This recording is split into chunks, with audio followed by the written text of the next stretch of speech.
আটকানো অংশের এ পাশ থেকে আমাদের 4 পাট করতে হবে। এভাবে টান দিয়ে নিয়ে আটকানো অংশের কাপড়টাকে ঠিক এইভাবে যদি আমরা ভাঁজ করে দিতে পারি তাহলে হিজাব কাটিং একদম সহজ হবে এবং সঠিক হবে। এরপর এদিকে ঘুরিয়ে নেওয়ার পর আমাদের দেখেন এ পাশে একটু ডলা দিয়ে নিতে হবে। এখানে 4 পাট কাপড় হইলো।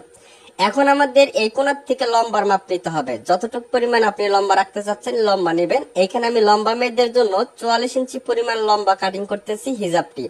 হিজাব সাধারণত 40 বা 42 ইঞ্চি লম্বা হয়ে থাকে এবং অতিরিক্ত লম্বা চাইলে আপনি নিতে পারেন। এরপর এভাবে মার্জিন করে সুন্দর করে কাটিং করবেন। আর এখানে জয়েন দিতে হবে 2 হাত বহরের কাপড় হলে। আর যদি 2.5 হাত বহরের কাপড় হয় তাহলে কিন্তু এখানে জয়েন দিতে হবে না। ঠিক আছে, এটা 2 হাত বহরের কাপড়, তার জন্য জয়েন হবে। এরপর এখানে এই রাউন্ড অনুযায়ী খুব সুন্দর করে গোল শেপ দিয়েই কিন্তু কাটিংটা করতে হবে।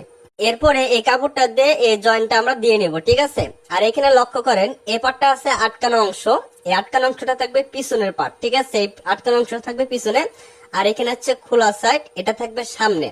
এখন এই যে জয়েন্টটা কিন্তু আমাদের পিছন পাটে পড়বে। অনেকে কমেন্ট করেন জয়েন্ট সামনের পাটে পড়ে, যদি আপনি আটকানো অংশ থেকে ভাঁজ করেন তাহলে জয়েন্টটা পিছন পাটে পড়বে। ঠিক আছে, তো জয়েন্টটা কিন্তু পিছন পাটে দেওয়ার নিয়ম। এরপর জয়েন্টটা দেখেন ঠিক এভাবে এখানে ভাঁজ করে দেওয়ার পর এখানে 2 পাট কাপড় 2 পাটে জয়েন হবে, পিছন পাটে শুধু। এই কাপড়ের উপরে উঠিয়ে দেওয়ার পর সামনের পাটটাকে এভাবে সমান করে রেখে এখন এই মাপে সুন্দর গোল শেপ দিয়ে কাট